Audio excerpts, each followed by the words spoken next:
How much will you be willing to accept as compensation for a lost life, or even a finger, an arm, a leg, a burnt face? Let's just stop there. Today, we'll be looking at the informal sector because the economy of many developing countries is largely dominated by the informal sector, where we have workers who are mostly unskilled, daily paid, casual artisans who work very hard under poor work environments without protective equipment. These people work with electricity, radiation, noise, extreme temperatures, poor ventilation, which exposes them to injuries because there's little or no protective equipment, poor safety training, poor workplace safety standards, and even the existing labor laws are poorly enforced. The occurrence of incidents or accidents among this group of people is really hard to study because they operate largely without the oversight of regulatory bodies. And so many persons have been injured or killed at work, and these have gone unreported.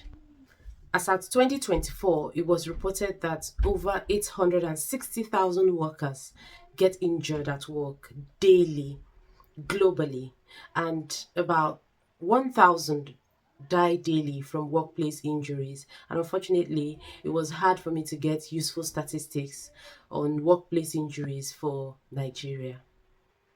So this video is a call to action for everyone to take responsibility, and this can help to bridge the gap.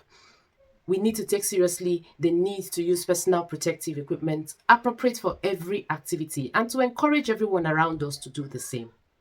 Personal protective equipment are designed to reduce the risk of injuries. Of course, we know the basic ones: the helmets, gloves, knee pads, safety boots, safety goggles, overalls, and the rest of them. They help to protect us from potential hazards while engaging in the activities we do every day or even the fun things we love to do.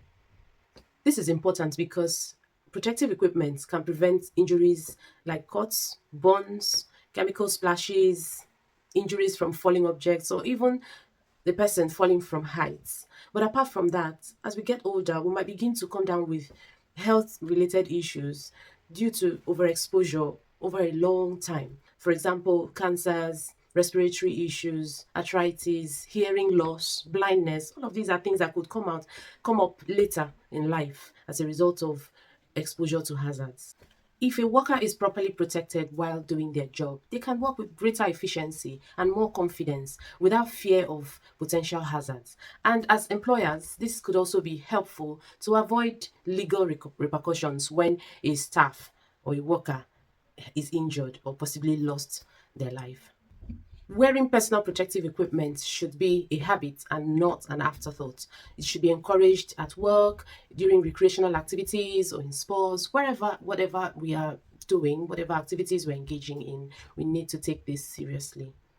If you are a supervisor, a coach, or an employer, you want to lead by example by putting on your own personal protective equipment at work, and you also want to inspect the ones that are available and replace them when they are worn out. That way everyone will be encouraged to wear them. We know that wearing personal protective equipment can be uncomfortable sometimes, but we also want to remember that the consequences of not using them can be life-changing.